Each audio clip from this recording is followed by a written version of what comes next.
Hi, இன்றைக்கி ஒரு blouse தான் ஆர்டர் வந்துச்சு. கஸ்டமர்கிட்ட என்ன டிசைன் வேணும்னு சொல்லி நான் கேட்டேன். அவங்க சொன்னாங்க, எனக்கு பெருசாலாம் இல்லை, எனக்கு சிம்பிளாக இருந்தாலும் பார்க்க அழகாக இருக்கணும் அப்படின்னு சொல்லியிருந்தாங்க.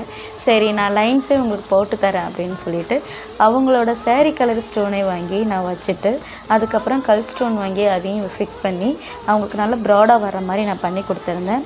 அதை பார்த்துட்டு கஸ்டமர் என்ன சொன்னாங்கன்னா, சிஸ்டர் சூப்பராக இருக்குது, ரொம்ப அழகாக இருக்குது, நீட்டாக பண்ணியிருக்கீங்க அப்படின்னு சொல்லியிருந்தாங்க. நமக்கு இந்த ஒரு வார்த்தை தாங்க வேணும். நம்ம செய்கிற வேலையை நல்லா இருக்குன்னு ஒரு பாராட்டினாலே போதுங்க, நமக்கு அடுத்தடுத்து உற்சாகம் தன்னால் வந்துடும். ஸோ கழுத்துக்குமே நான் அதுதான் நான் கொடுத்துருந்தேன். கைக்கு கொஞ்சம் சிம்பிளாக தான் கொடுத்துருந்தேன். ஏன்னா 2 பக்கமும் ரொம்ப கிராண்டாக கொடுத்தனால கைக்கு கொஞ்சம் சிம்பிளாக தான் நான் கொடுத்துருந்தேன். சிஸ்டர் இது ரொம்ப பிடிச்சிருக்கு அப்படின்னு சொல்லி கஸ்டமர் சொன்னாங்க. எனக்கு அதுவே போதும். நம்ம ஒர்க்கு வரலைன்னா அதை வர வரைக்கும் விடக்கூடாது. எவ்வளோ அளவுக்கு பண்ண முடியுமோ அவ்வளோ அளவுக்கு முயற்சி பண்ணி அந்த ஒர்க்கை அழகாக நீட்டாக பண்ணி கொடுக்கணும். ஸோ நானும் அதே மாதிரி அந்த சிஸ்டருக்கு பண்ணி கொடுத்தேன். சிஸ்டரும் ஹாப்பி, கஸ்டமர் ஹாப்பி, நானும் ஹாப்பி. ஸோ நெக்ஸ்ட் வீடியோ பார்க்கலாம். Bye bye.